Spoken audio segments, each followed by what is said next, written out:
Damien joined us now from Winmalee. Damien, there was an emergency alert for Falconbridge this afternoon. What's the state of play right now?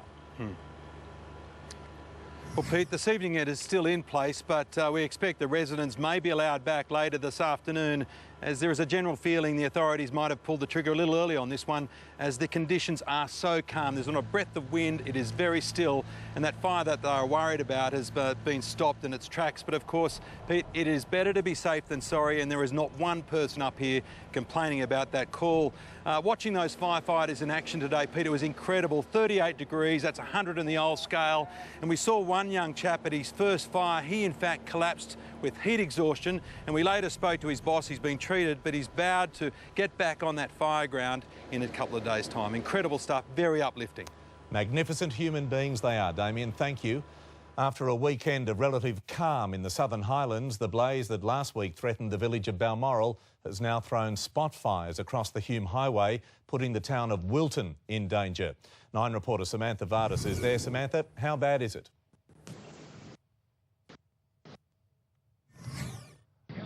Well, Pete, the conditions have calmed gremlins down a little bit here in Wilton, where, of course, a few hours ago it was just absolute chaos. Now, this was a result of burning embers blowing into the centre of town. And, of course, these burning embers came from that Hall Road fire, which we've seen been burning since Thursday out of control. Now, what's so concerning about this is that the burning embers actually jumped the Hume Highway, and now this is the second time that they've done this, and firefighters say there could be more on the way.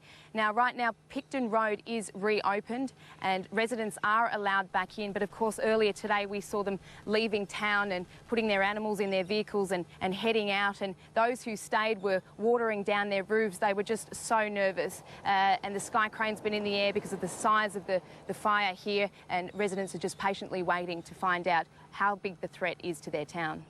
OK, well done, Samantha. Thank you.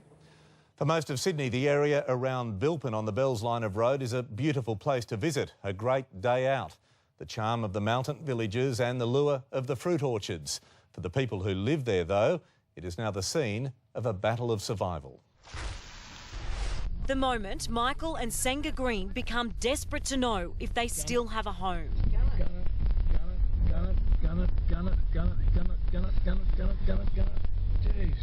Their car coming within centimetres of a water tanker that hurls past them out of a wall of fire on the Bells line of road.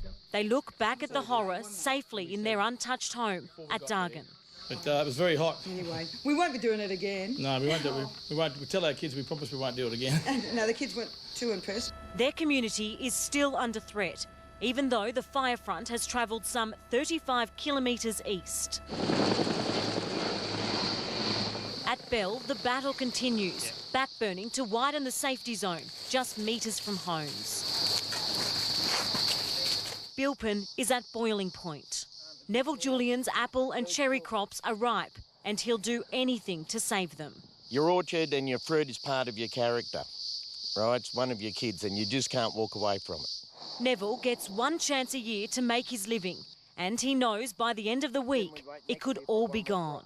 Not happy, but I can't control it and I can't control the weather. It's really frustrating sitting here ready to go and can't do a thing.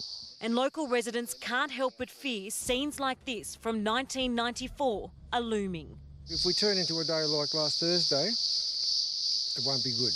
But that won't be enough to convince Phil and Helen Heaton to flee their property. They've been preparing for weeks. So what if they tell you that you have to get out? I'll lock the gate and tell them to buzz off. Not the attitude fire authorities on the ground are hoping for. We're saying now is the time to move to safety. We're not doing evacuations, but we're putting forward that message that now is the time to actually relocate to a safer place. This place has dealt with fires over the last 60 or 70 years.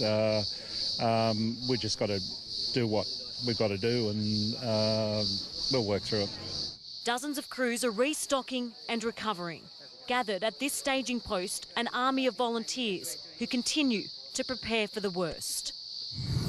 Dimity's at the RFS command post at Bilpin tonight. Dimity, what do we know about the situation there right now?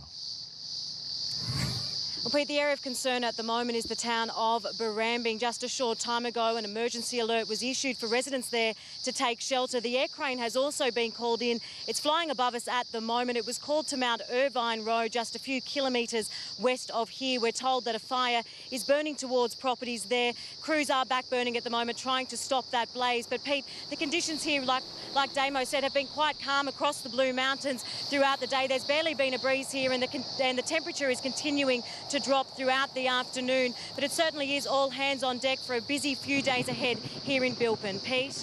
Dimity, thank you.